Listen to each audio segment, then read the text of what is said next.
Saudara-saudari terkasih, pernahkah kita menanam sebuah tanaman, mungkin cabai, tomat, bunga, atau pohon buah di halaman rumah?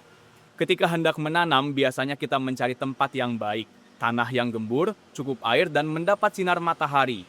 Bahkan ada orang yang terus menunda menanam karena merasa tanahnya belum cukup bagus. Akibatnya benih tetap tersimpan di dalam kantong dan tidak pernah bertumbuh. Sikap ini kadang juga muncul dalam kehidupan rohani. Kita berpikir bahwa Tuhan baru akan berkarya ketika hidup kita sudah baik, ketika kita sudah suci, ketika segala sesuatu sudah tertata rapi. Kita menunggu diri menjadi tanah yang subur terlebih dahulu. Namun, Injil esok hari menunjukkan bahwa Allah tidak bekerja seperti itu. Dalam perumpamaan tentang penabur, Yesus menggambarkan seorang penabur yang menaburkan benih kemana-mana.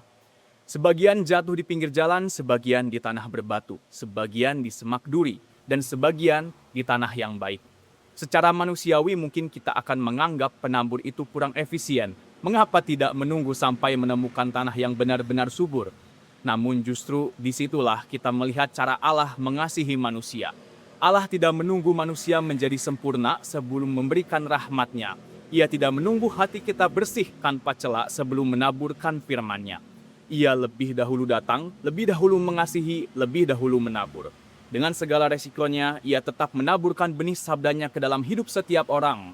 Saudara-saudari, kasih Allah bersifat universal dan tidak bersyarat.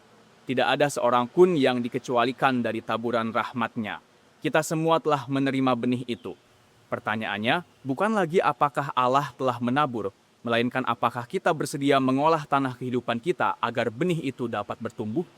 Tentu saja hal itu tidak mudah.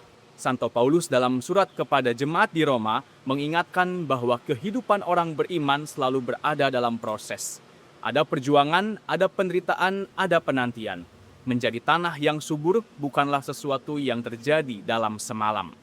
Bahkan benih yang baik sekalipun tidak langsung menjadi pohon yang berbuah. Ia harus terlebih dahulu dipendam dalam tanah. Ia melewati masa-masa gelap, sunyi, dan tersembunyi. Dari luar seolah-olah tidak terjadi apa-apa, tetapi justru di dalam keheningan itulah kehidupan sedang bertumbuh.